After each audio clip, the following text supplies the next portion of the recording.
IAEA की एक statement जारी हुई है जिसमें वो कहते हैं कि ईरान के पास जो अफसूदा यूरेनियम है उसका बड़ा हिस्सा इस्फहान के नीचे जो टनल्स हैं, जून में जब अमेरिका ने उसके ऊपर वो 30,000 पाउंड वजनी बम गिराए थे तो उससे पहले उन्होंने वो बड़ा हिस्सा उन टनल्स में मुंतकिल कर दिया और अभी भी महफूज है। अब सूरत हाल ये है कि हॉर्मोज के बंद होने के बाद ईरान के पास एक रास्ता बचता है कैस्पियन सी वाला, और एक बचता है किसी हद तक अगर वो थोड़ा बहुत ले जाने की कुछ गुड्स को या ऑयल को ट्रकों से लाद के ले जाने की कोशिश करे तो अज़रबैजान वाला, विच इज़ नॉट प्रैक्टिकल। तो वो क्या करेगा, क्या तेल वो अपना पैदा करता जाएगा या उसका तेल की प्रोडक्शन बंद हो जाएगी? यही जो बेयकीनी है ईरान के हवाले से भी और तेल की मार्केट के हवाले से भी, उसने तेल की कीमतों को आग लगा दी है पूरी दुनिया के लिए, सिर्फ पाकिस्तान स्पेसिफिक नहीं पूरी दुनिया के लिए। बनेगा क्या उसको डिस्कस करेंगे। और हमारे साथ स्टूडियोज़ में सलीम साहब पाकिस्तान के मारूफ फर्दकार हैं और एडमिरल फैसल शाह साहब हैं, डिफेंस एनालिस्ट हैं, दोनों को खुशामदीद कहते हैं। जॉर्ज सलीम साहब, आपसे पहले जानना चाहूँगा ये सूरत हाल किस तरफ जा रही है, क्योंकि IAEA की स्टेटमेंट से ये चीज़ तो नज़र आती है कि उन्हें सेटेलाइट इमेजेस से कन्फर्म कर रहे हैं कि उनके पास अभी तक वो स्टॉक पाइल्स मौजूद हैं 440 किलोग्राम के। क्या बनेगा आगे? जी बिल्कुल, बल्कि जिस तरह मैं पहले भी शायद कह चुका हूँ कि ये जब इनको रिपोर्ट्स मिली थी, इंटेलिजेंस रिपोर्ट्स मिली थी कुछ माह पहले अमेरिकन को और इसराइलीज़ को, कुछ सैटेलाइट रिपोर्ट्स थी, कुछ दूसरी इंटेलिजेंस रिपोर्ट्स थी कि वो जो यूरेनियम उस वक्त ईरान ने बचाया था, क्योंकि उन्होंने ऊपर से वो सारी साइट्स तबाह की थी, इस्फहान की इन पर्टिकुलर, बाकी भी नातान्स, फर्दो की जो है, लेकिन उनके नीचे जो थी वो अफसूदा यूरेनियम, जो वो कहा जाता है कि वो गैस की सूरत में मौजूद है, सिलेंडर्स में है, लेकिन उसको सॉलिडिफाई किया जा सकता है, वो तो सिर्फ एक प्रोसेस है। तो उस वक्त उनको फिर ये इंफॉर्मेशन मिली कि ईरान उसको रिट्रीव करने की कोशिश कर रहा है। तो उस वक्त फिर इजरायलीज़ ने बहुत ज़्यादा पुश किया कि जी दोबारा से स्ट्राइक्स की जाए ईरान पे। तो वजह तनाज़े उधर से, खैर वजह तनाज़े तो पूरा न्यूक्लियर इशू ही है, लेकिन वो जो इमीडिएट एक वजह बनी थी उस वक्त वो थी। और देखिए अभी भी जो न्यूक्लियर, क्योंकि मैं बार बार कंसिस्टेंटली ये कहता रहा हूँ कि न्यूक्लियर इशू ही कोर है अभी तक, और उसमें दो सेगमेंट्स हैं या दो एस्पेक्ट्स हैं। एक तो यही जो 440 किलोग्राम जो है अफजूदा यूरेनियम, और दूसरा ये है जो सस्पेंशन की बात है। अब समहाउ सस्पेंशन की बात कुछ ज़्यादा अहम होगी इस वक्त, क्योंकि इस पे ईरान जो है ना उसने थोड़ी लचक ज़्यादा दिखाई थी। जो सस्पेंशन की बात है, जो अमेरिका कह रहा है कि 20 साल के लिए आप ज़ीरो इनरिचमेंट, अब वो क्यों अहम है कि ज़ीरो इनरिचमेंट जब आप करते हैं तो उसमें होता ही है कि फिर आपके सेंट्रीफ्यूजेस जो हैं, जो कि ईरान के पास हज़ारों की तादाद में मौजूद हैं, जो अफसूदा करते हैं यूरेनियम को, वो फिर आप बंद कर देते हैं। वो उसको फिर मॉनिटर करना आसान। 2015 में भी कट डाउन किए गए थे। 2015 में तो लिमिट थी 3.67% की, और साथ ही साथ वो जो मेडिकल आइसोटोप्स के लिए ज़्यादा थी उसकी। तो उस वक्त उन्होंने उनके जो वो सेंट्रीफ्यूजेस थे वो बंद नहीं हुए थे, वो ठीक है उसको इंस्पेक्ट करते थे, और वो यही चाहते हैं अब इसराइलीज़ और अमेरिकन की वो कैपेसिटी जो उनसी है, ताकि वो इंश्योर कर सकें कि ये कोई साइड पे ऑन द साइड कोई यूरेनियम अफसोदा नहीं कर रहे। अब तो वो किस ट्रस्ट का बहुत बड़ा डेफिसिट है। अब उसमें मसला क्या, अभी जो 20 साल है, ईरान ने एक टाइम पे इतलात के मुताबिक 5 साल तक की ऑफ़र की थी, लेकिन फिर अंदर क्या हुआ कि अंदर खाने ईरान के अंदर ही रिएक्शन आया उसका। ईरान के अंदर हार्डलाइनर्स ने ये कहा कि जी आपने ज़्यादा लचक दिखा दिया और बहुत शुरू में दिखा दिया, आपको न्यूक्लियर की तो आप बात ही ना करें अभी फ़िलहाल। फिर वो बहुत ज़्यादा प्रेशर आया। अब जो ईरान तजावीज़ दे रहा है, अब देखें उसमें वो क्या कह रहे हैं। अब वो कह रहे हैं कि जी न्यूक्लियर की बात बाद में होगी, सबसे पहले हम ये करते हैं कि चलें ये अपना हुर्मुज़ जो है हम अनब्लॉक करते हैं, लेकिन कुछ कैवियट्स के साथ, और आप ब्लॉकेड उठाएं और साथ ही साथ परमानेंट सीज़ फायर करें। सो ये जो लेटेस्ट जो तजवीज़ थी जो ईरान ने भेजी, और उन्होंने फिर उस पर गौर किया। लेकिन अमेरिका क्या चाहता है, वो कहते हैं कि नहीं, न्यूक्लियर इशू जो है वो कोर है, वो क्योंकि वो समझते हैं कि इतनी लेवरेज जो उन्होंने क्रिएट की है, इतना प्रेशर जो जनरेट किया है, अगर अभी उस पर न्यूक्लियर पे बात नहीं होगी तो फिर बाद में तो जो है एक बार अपना हॉर्मस खुल गई, ब्लॉकेड उठ गया, और फिर ठीक है उनके पास फिर भी वो लेवरेज होगी, सैंक्शंस रिलीफ वाली लेवरेज होगी, उनके जो एसेट्स अनफ्रीज करने वाली लेवरेज होगी। लेकिन इस जंग के ज़रिए जो उन्होंने एक प्रेशर बनाया, वो फिर वो उसको इस्तेमाल नहीं कर सकेंगे न्यूक्लियर इशू पे लचक के लिए। एडमिरल साहब से भी पूछते हैं, फैसल साहब क्या अनलिमिटेड टाइम अवेलेबल है अमेरिका और ईरान के पास कि इसी तरीके से एक स्टेलमेट में बैठे रहें, क्योंकि एक मखसूस मुद्दत के अंदर इन चीज़ों का हल हो जाना शायद सारों का भला होगा। उसके बाद मुझे तो लगता है कि यूरोप और अमेरिका सबसे ज़्यादा चीखें मारेंगे। ईरान का भी खसारा है, ये नहीं कि ईरान फ़ायदे में होगा। एडमिरल साहब। शुक्रिया नदीम साहब मुझे प्रोग्राम में लेने का। नहीं, बिल्कुल अनलिमिटेड टाइम किसी के पास भी नहीं है, ना सिर्फ ये कि इन दोनों के पास नहीं है, बल्कि ख़ित्ते के पास नहीं है, और दीगर जो ख़ित्ते के बाहर के ममालिक हैं उनके पास भी नहीं है। तो एवरीबडी वांट्स कि ये जंग जल्द से जल्द ख़त्म हो। अमेरिका आप अगर देखें तो इस वक्त बिल्डअप कर रहा है अपनी फोर्सेस को, और जो इतलात हैं उसमें यह है कि जेरल्ड फोर्ड जो कि मेडिटरेनियन में था उसको रेड सी में लेकर आ गए हैं। वो परहैप्स वो चाहते हैं कि बाबल मंदब अगर बंद करने की कोशिश की जाती है या कंट्रोल करने की कोशिश की जाती है तो उसको पहले वो कंट्रोल हासिल कर लें उसका और हूतीज़ को ना लेने दें। जो George W Bush aircraft carrier है उसको अफ्रीका के नीचे से वो लेकर आ रहे हैं इस थिएटर में, और यकीनन वो मेरा ख्याल है कि इसलिए ला रहे हैं कि ईरान को ये मैसेज देना चाहते हैं कि ब्लॉकेड अभी उठने वाला नहीं है और हम यहाँ पे स्ट्रेंथ में मौजूद हैं और ये ब्लॉकेड चलता रहेगा। मेरा ये ख्याल है कि जो ईरान की तजावीज़ हैं बातचीत करने की मरहलावार, वो प्रैक्टिकल तजावीज़ हैं। जो अमेरिकन्स कह रहे हैं वो डिक्टेशन कर रहे हैं, वो बातचीत नहीं कर रहे। वो कह रहे हैं कि जो हम कह रहे हैं अगर आप उस तरह से मानेंगे तो डील होगी, अगर आप नहीं मानेंगे तो there is no other option. Iran ये कह रहा है कि आप बातचीत करें, सबसे पहले आप जंग बंदी पे राज़ी हों, एक लॉन्ग टर्म एग्रीमेंट हो जिसमें जंग बंदी हो, और उसके बाद फिर हम strait of Hormuz and blockade इन दोनों को उठाया जाए और फिर हम तीसरे मरहले में बात करें न्यूक्लियर पे। तो ये स्टेप वाइज आई थिंक बातचीत का वो कह रहे हैं। देखें, एनपीटी के मेंबर होने के नाते ईरान को अप टू 20% एनरिचमेंट की इजाज़त है सिविलियन न्यूक्लियर यूज़ के लिए।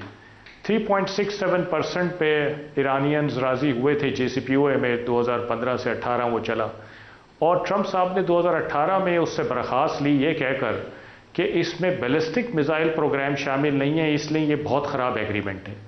उस वक्त उनको ईरान के 3.67% एनरिचमेंट पे भी कोई एतराज़ नहीं था। उसके बाद ईरान ने 60% तक एनरिचमेंट की, जो कि ईरान की गलती थी, ईरान को नहीं करना चाहिए था। IAEA की वेरिफिकेशंस होती रही, इंस्पेक्शंस होती रहीं, और उसमें वेरीफाई करते रहे कि ईरान कंप्लाई कर रहा था JCPOA को। लेकिन जाहिर बात है कि अमेरिका की रिट्रीट के बाद फिर ईरान ने भी एक्सेस दिखाया। लेकिन अभी ये कहना कि ईरान NPT का मेंबर होते हुए 0% पे आ जाए, मेरा ख्याल है कि ये आप किसी मुल्क से उसकी खुद मुख्तारी छीन रहे हैं, और इसीलिए ईरानियंस ये कहते हैं कि हम अपनी खुद मुख्तारी नहीं दे सकते किसी को। आप हमसे बातचीत करें, हम बीच का रास्ता निकाल सकते हैं, और जो हमारे हकूक़ हैं हमें वो हकूक़ देने चाहिए। अगर आप ये कहते हैं कि ईरान ने 60% पे ले जाने की गलती की है, तो अमेरिका ने भी तो बहुत सारी गलतियाँ की हैं। अमेरिका ने भी तो बातचीत के दौरान 2 दफ़ा अटैक हुआ है ईरान के ऊपर, एक दफ़ा इजराइल ने किया, एक दफ़ा अमेरिका और इजराइल दोनों ने मिल के किया है, और बहुत सारे वादों से अमेरिका भी फिरा है। फिर जहाँ तक ईरान में बात है कि उसके हार्डलाइनर्स और पॉलिटिशियंस में कोई रिफ्ट आ रही है, मेरा ख्याल है ये एक प्रोपेगेंडा है अमेरिका की तरफ से। ईरान में एक बड़ा यूनिक गवर्नेंस सिस्टम है, और उसमें आइडियोलॉजिकल लोग भी हैं और पॉलिटिकल लोग भी हैं, लेकिन पॉलिटिकल लोग हमेशा सबसर्विएंट, मतलब फॉलोअर्स रहते हैं आइडियोलॉजिकल जो लीनिएज है उसके। और अगर ईरान ने पहले कोई ऑफ़र की थी तो ये हो नहीं सकता कि वो जो आइडियोलॉजिकल ब्लॉक है उसकी अप्रूवल के बगैर कोई ऑफ़र कर दी हो, यानी जो पॉलिटिकल आर्म है उसने अपनी तरफ से कोई ऑफ़र कर दी। This is possible, I know this is not possible in Iran. लेकिन अब ईरान, जाहिर बात है कि बातचीत करके जब उनके डिसीजन हो जाता है तो फिर पॉलिटिकल ब्लॉक भी आइडियोलॉजिकल ब्लॉक के पीछे खड़ा हो जाता है, और फिर एक डिसीजन पे ये लोग रहते हैं। तो मेरा ख्याल है कि जो वो बात कर रहे हैं 3 लेयर्स में डिस्कस करने की, I think that is quite practical. Jauhar साहब, क्या ये जो फेज प्रोसेस है, क्योंकि ट्रस्ट डेफिसिट है, इसके ऊपर ईरान अमेरिका की मान लेगा या अमेरिका ईरान की लाएगा? मुझे डाउट है इसके ऊपर। पैकेज डील मुझे लगता है शायद इन्हें करनी पड़ेगी, मेज़ पे बैठ के एक एग्रीमेंट करना पड़ेगा जो सारी चीज़ों का अहाता करता हो, तो फिर तो चीज़ कोई निकल आएगी। ये शायद भरोसा अमेरिका इन पे नहीं करेगा और ईरान अमेरिका पे तो बिल्कुल भी नहीं करेगा।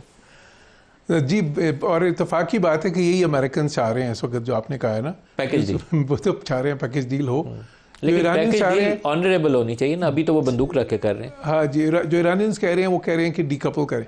अच्छा देखिए, ये जो कॉन्फ्लिक्ट्स होते हैं ना, डेमोक्रेसीज़ में भी और ये बाकी में डिफरेंसेस ऑफ ओपिनियन होना कोई बुरी बात नहीं होती है, होते हैं। ईरान में आइडियोलॉजिकल, पॉलिटिकल और IRGC तीनों मिक्स्ड हैं। बहुत सी ऐसी शख्सियात हैं जो पहले IRGC के जनरल्स थे, अभी वो इस वक्त पॉलिटिकल की पोजीशंस पे हैं। इस वक्त कालीबाग खुद पहले IRGC से, कालीबाग, जुल्कदर, बहुत से लोग। अच्छा, इसी तरह जो आइडियोलॉजिकल हैं वो पॉलिटिकल भी हैं। तो ईरान में कोई इस तरह की वो डिस्टिंक्शंस नहीं है कि ये आइडियोलॉजिकल है, ये पॉलिटिकल है, ये IRGC है। इट्स ऑल वेरी डिफ्यूज्ड है। और उनका सिस्टम भी ऐसे ही है। लेकिन उसमें देखें, जब जंग होती है तो उस वक्त मुख्तलिफ जो राय होती हैं आती हैं बीच में, इसमें कोई शक। अब आप देख लें ईरान की पेजिशकियान एक वक्त में, और अली खुमैनी की ज़िंदगी में ये हो रहा था कि पेजिशकियान जो है, जब एक अल्टीमेटम का ख़त आया था प्रेसिडेंट ट्रंप की तरफ से, पेजिशकियान उस वक्त चाहते थे कि नेगोशिएशन शुरू करें शुरू में, और अली खमेनाई जो है वो चाहते थे कि नहीं शुरू करें। काफ़ी वो फिर एक जो है ना इंटरनल डिस्कशन वगैरह हुई, इवेंचुअली फिर अली खमेनाई ने इजाज़त दी और फिर वो शुरू हुई। अच्छा, अभी भी इस वक्त जो है, क्या मुज्तबा उतना डोमिनेट करते हैं जितना अली खमेनाई करते थे? जो मेरी इंडिकेशंस हैं, देखें इस वक्त जो अहम तरीन हैं बीच में, बिल्कुल उसमें मुज्तबा खमेनाई भी हैं, और साथ ये बाकिर जुल्कदर, ये जो है ये काफ़ी अहम है। जुल्कदर का रोल अब वज़नी हो गया जी। बाकिर कालिबाफ थोड़ा सा उनको ज़रा सा डिफेंसिव पे आना पड़ा है। अब आप देख लें, पिछले दिनों टीवी पे उन्होंने आके जो ईरान में वो किए हैं, बहुत सारी तकरीरें की हैं, और फिर उसके बाद पेजिशकियान ने जो किए हैं, अगर आप सिर्फ उन्हीं को देख लें तो उससे आपको पता चल जाएगा कि इंटरनली क्या हो रहा है। बिकॉज वो कन्विंस करने की कोशिश कर रहे थे सबको कि देखें, हमें ये नहीं करना चाहिए, बहुत ज़्यादा हार्ड लाइन भी नहीं लेनी चाहिए मुज़ाकरात में, क्योंकि हमें, जिस पेजिशकियान कह रहे थे कि हमें ये जंग इतना कॉस्ट 300 बिलियन कर चुकी है ऑलरेडी, और हमें ठीक है हम इस वक्त जीत रहे हैं, लेकिन हमें ये नहीं समझना चाहिए, मैं उनकी ज़ुबानी कह रहा हूँ कि हम कोई अमेरिका कोई सुपर पावर है कि अब मुझसे भी कोई बड़ी पावर बन गए। तो ये चीज़ें सारी चल रही हैं और सियासत का हिस्सा होती हैं, उसमें कोई ऐसी चीज़ नहीं है। अच्छा, अब हो क्या सकता है इस वक्त, जो अहम चीज़ है, देखें, प्रेसिडेंट ट्रंप ने भी बिल्कुल आउटराइट रिजेक्ट नहीं की ईरान की तजावीज़। बार बार ये आ रहा है कि जी हाँ, president didn't love the proposals, या इस तरह के लफ्ज़ आए, he didn't like the proposals, और लेकिन बातचीत चल रही है, और ये ज़ाहिर पाकिस्तान की वसात से चल रही है, और मैं समझता हूँ ये बहुत अच्छी चीज़ है कि डिप्लोमेसी जो उनकी है, एक तो उसका वो रुकी नहीं है। टैक्टिक्स जो दोनों तरफ से यूज़ हो रही हैं, ये स्ट्रेटजी क्या है, अमेरिका की तरफ से प्रेशर एंड टॉक, बड़ी क्लियरली एक जो है ना डिफाइंड है एक स्ट्रेटजी जो इस्तेमाल कर रहे हैं। अच्छा, ईरान की तरफ से पहले वो वेटिंग गेम कर रहे थे। अच्छा, अभी वो बेसिकली वो इकोनॉमिक प्रेशर एग्जर्ट कर रहे हैं। वो समझते हैं कि इकोनॉमिक प्रेशर जो है और पॉलिटिकल प्रेशर जो डोमेस्टिक होगा प्रेसिडेंट ट्रंप पे मुल्क के अंदर, वो जो है उनको मजबूर कर देगा कि वो ज़्यादा लचक दिखाएं। वो समझते हैं कि प्रेसिडेंट ट्रंप जो है थोड़ी सी डेस्परेट हैं इस वक्त, और वो उसको लेवरेज करना चाह रहे हैं। तो बिल्कुल ये है उसमें, लेकिन मेरा ख्याल ये है कि सबसे अच्छा रास्ता ये होगा, क्योंकि अभी जो हो रहा है इस वक्त ये सबके लिए लूज लूज है। इसमें ठीक है, ये जो इंटरनल पॉलिटिक्स है, डोमेस्टिक पॉलिटिक्स, और मैं समझता हूँ वो ईरान की भी, वो अमेरिका की भी, वो इसराइल की भी, वो सारी प्ले आउट कर रही है इस कॉन्फ्लिक्ट में इस वक्त, और वो करती भी होती है। सारी पॉलिटिक्स जो सी दाखिली सियासत अगर इसराइल की ना होती जो है, तो शायद ये जंग उस तरह से शुरू भी ना होती। अमेरिका की दाखिली सियासत वो ना होती तो शायद, देखें, इससे पहले तो किसी प्रेसिडेंट ने अटैक नहीं किया, सारों ने रेजिस्ट किया ना, प्रेसिडेंट ट्रंप नहीं किया। ईरान की जो दाखिली सियासत है वो भी बिल्कुल उनकी जो नेगोशिएशन असरअंदाज हो रही है। एडमिरल फैसल साहब, जो इस वक्त एक यूएई की पोजीशन है वो भी फैक्टर इन अगर करें आप, उसने ओपेक छोड़ दिया। पहले भी वो सऊदी अरब एक साइड पे था, तो यूएई उसके हर जगह पे, सुडान में, यमन में, कहीं पे भी चले जाएं तो आप मुतहारिब ग्रुपों को सपोर्ट करते नजर आते हैं। लेकिन अभी उसने एक और इंटरेस्टिंग पोजीशन ले ली, टोटली उसने अपने आप को उस ग्रुप से ही अलहदा कर लिया। तो कमिंग डेज़ में अगर ये तनाज़ा दोबारा गर्म होता है ये इलाका किसी ऐसी सूरत में, वैसे मुझे लगता नहीं है अमेरिका काइनेटिक ऑपरेशन जल्दी शुरू करने वाला है, लेकिन यूएई कहाँ स्टैंड करेगा?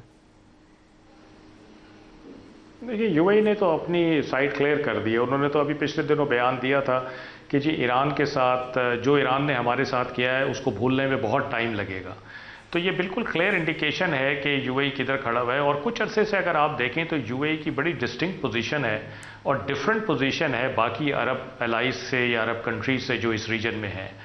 और वो उसकी अलाइनमेंट आप देखें तो यूएस और इजराइल के साथ बड़ी क्लियर नज़र आती है कई सालों से। और इस हद तक वो लोग चले गए कि सऊदी अरब से उनकी रिफ्ट हो गई यमन के ऊपर, और अभी ईरान के ऊपर उन्होंने बड़ा क्लियर स्टांस दिया है। ओपेक से वो निकल गए। मैं ये समझता हूँ नदीम साहब कि इस किस्से के बाद एक I2U2 ग्रुप बना था, अगर आपको याद हो, और वो फिर कुछ डोरमेंट हो गया था। इंडिया, इजराइल, यूएई, यूएस, ये डोमिनेंट हो जाएगा, बड़ा प्रोनाउंस हो जाएगा ये I2U2 इस खत्ते में, और उसमें I2U2 को बड़ा कोई कलीदी रोल दिया जाएगा। और इसी के साथ जो एक IMEC आपको याद होगा कि इंडिया ने प्रपोज किया था, India middle east Europe economic corridor, मुझे लगता है कि उसके भी कुछ रिवाइवल के चांसेस नज़र आ रहे हैं कि बाईपासिंग पाकिस्तान एंड ईरान और फिर यहाँ से आप यूरोप को इंडिया जाना चाहेगा, कनेक्ट करना चाहेगा। तो ये बहुत सारी चीज़ें हैं जो चेंजेस हैं जो नज़र आ रही हैं कि इसके बाद होगी। State of Hormuz for instance, मेरा ख्याल है कि उसका स्टेटस वो नहीं रहेगा जो पहले था, जो 28 फरवरी से पहले था कि ये खुल जाए सबके लिए। इसको कोई ना कोई कंट्रोल करेगा, या ईरान कंट्रोल करेगा या फिर इंटरनेशनल कोएलिशन कंट्रोल करेगा या यूएस अकेला कंट्रोल करेगा। There will be something, it will be different. और अगर स्टेट ऑफ होर्मुज डिफरेंट हो जाएगा तो इस रीजन की सारी मैं समझता हूँ कि अलाइनमेंट डिफरेंट हो जाएगी, इस रीजन की प्रोफाइल डिफरेंट हो जाएगी और Middle East will be a new Middle East then. तो ये चीज़ें बहुत सारी हैं इन द ऑफिंग, डिपेंडिंग कि ये वॉर कब ख़त्म होती है, किस तरह से ख़त्म होती है, क्या एग्रीमेंट होता है यूएस और ईरान के बीच में, और कौन इसमें से डोमिनेंट पावर के तौर पे सामने आता है। साइड पे आप देखें तो चाइना और रशिया भी बैठे इंतज़ार कर रहे हैं। मेरा अपना यह ख्याल है कि रशिया के इंटरेस्ट में होगा कि अमेरिका यहाँ पे फंसा रहे और ब्लीड होता रहे, और चाइना मेरे ख्याल है कि एक बहुत रिस्पॉन्सिबल स्टेट के तौर पे इस वक्त एक्ट कर रहा है कि हमने कोई ऐसी बेवकूफ़ी नहीं कर रही जिससे हमें डेंट आए, कोई डैमेज आए हमारी रेपुटेशन पे। तो बहुत सारे एक्टर्स इसमें काम कर रहे हैं। It is not only US and Iran, इसमें बहुत सारी पावर्स हैं, रीजनल भी और ग्लोबल लेवल पे भी। और देखते हैं कि ये जब हल होता है जो ईरान कॉन्फ्लिक्ट का इख्तिताम है ये इस पूरे खित्ते में और शायद ग्लोबली नई जो एक अलाइनमेंट है उसकी बुनियाद रखेगा। ये आपका तजिया बहुत सही है। यही नज़र आता है मुझे कि ये खित्ते वैसे नहीं रहेंगे के बाद नई ग्रुपिंग सामने आएंगी।